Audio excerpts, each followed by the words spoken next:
नमस्कार, आप देख रहे स्ट्रेट टॉक्स। मैं हूँ रिंकू सुमेरिया। जिस प्रकार से जम्मू कश्मीर का माहौल है, विधानसभा चुनाव कभी भी हो सकता है। सभी सियासी पार्टियां विधानसभा चुनाव की तैयारियां जोरों शोर से कर रही है। इस समय हमारे साथ बातचीत करने के लिए भारतीय जनता पार्टी के डिस्ट्रिक्ट प्रेसिडेंट सोमीराज शर्मा जी मौजूद है। सबसे पहले सर, आपका बहुत बहुत शुक्रिया। आपका बहुत बहुत धन्यवाद। आप हमारे ऑफिस में आए, आपका बहुत बहुत धन्यवाद। सर, मैं आपसे जानना चाहती हूँ, मेरा पहला सवाल ये है कि अगर जम्मू कश्मीर में विधानसभा चुनाव होता है तो क्या भारतीय जनता पार्टी विधानसभा चुनाव के लिए तैयार है? आप देख रहे हैं कि भारतीय जनता पार्टी 24/7 हर वक्त रेडी है चुनाव लड़ने के लिए। और इस बार पार्टी ने तय करके रखा है कि जम्मू कश्मीर के अंदर हमारी सरकार बनने जा रही है। आपने देखा कि कई पार्टियां जो दूसरी पार्टियों में लोग शामिल थे वो सारे टूट के वहां पे आ रहे हैं। पिछले दिनों आपने देखा कि भारतीय जनता पार्टी में बलवंत सिंह मनकोटिया जी जो पैंथर पार्टी के स्टेट प्रेसिडेंट थे, वो भी पार्टी को छोड़ के हमारी भारतीय जनता पार्टी में आ रहे हैं। और इससे लग रहा है कि लोगों को एक विश्वास है भारतीय जनता पार्टी के ऊपर और प्रधानमंत्री जी के ऊपर। प्रधानमंत्री जी के द्वारा जो काम किए गए हैं पूरे देश में, उन कामों को देखते हुए लोग सब पार्टियों को छोड़ के यहाँ पे आ रहे हैं और हमारी सरकार बनने तय है। इस बार हमारी सरकार बन जाएगी और हम 24/7 बिल्कुल रेडी कि जब इलेक्शन होते हैं हमारे पास कोई ऐसा समय नहीं होता है, सोचने का टाइम नहीं होता है कि हम आज लड़े कल लड़े। हमारे पास जब भी इलेक्शन की बिगल बच जाता है हम रेडी है।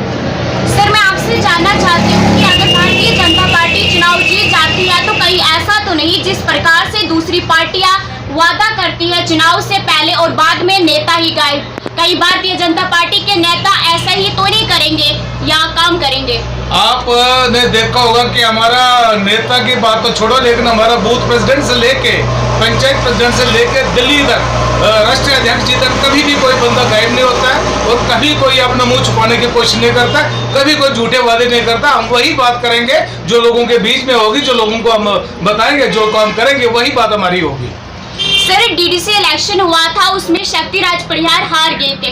आपको नहीं लगता है कि इसका इम्पैक्ट आने वाले असेंबली इलेक्शन पे पड़ सकता है? नहीं, उसका कोई इम्पैक्ट हमारे असेंबली इलेक्शन में आने वाला नहीं है। वो डीडीसी उस टाइम हार गया, थोड़ी सी हमारी अभी कमजोरी रही। हम और कॉन्फिडेंस थे कि शक्तिराज जी ने बहुत बड़ा काम करके रखा था। हमारी कंपेन यहाँ पे इन 2 कॉन्स्टिट्यूंसी में ढीली रही, बाकी हम पूरे जिले के अंदर दौड़ रहे थे। हमने सोचा कि इतना बड़ा काम करने के बाद हमें इतनी मेहनत नहीं करनी पड़ेगी, लेकिन हमें ये भी एक सबक मिल गया कि हमें कभी भी ऐसे नहीं सोचना चाहिए और हमें 24 आवर्स काम करते रहना चाहिए। जो और कॉन्फिडेंस हमारे पास बना हो रहा है उसको छोड़ देना चाहिए। एक रिपोर्ट के मुताबिक पूरे भारत में जम्मू कश्मीर बेरोजगारी में दूसरे नंबर पे है। हालांकि भारतीय जनता पार्टी पर भी ये आरोप है कि भारतीय जनता पार्टी के आने से बेरोजगारी बढ़ गई है। तो क्या भारतीय जनता पार्टी इस बेरोजगारी को खत्म कर पाएगी?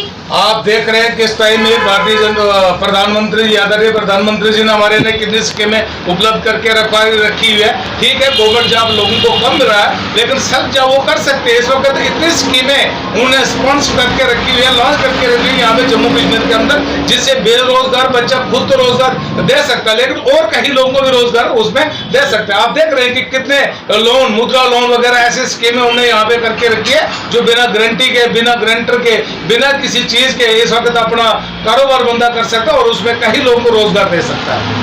हाल ही में गुलाम नबी आजाद ने अपनी अलग सी पार्टी बनाई है। गुलाम नबी आजाद का चुनाव रैली में अच्छा इम्पैक्ट है। आपको नहीं लगता कि आप गुलाम नबी आजाद को डैमेज कर पाएंगे? चलो उस बात को हम तो बोल नहीं सकेंगे कुछ भी, लेकिन अगर गुलाम नबी आजाद साहब लीडर होते तो वो नेशनल लीडर से आके एक ब्लॉक पे नहीं पहुंच पाते। अब उनकी वो कमजोरियां हैं, क्या नहीं है, उसके चर्चा, उस बारे में हम चर्चा नहीं करेंगे। वो वक्त आने वाले समय देखा जाएगा कि उनकी पकड़ कितनी होगी और भारतीय जनता पार्टी की पकड़ कितनी होगी। आपको क्या लगता है कि इस बार आपकी फाइट किसके साथ होने वाली है?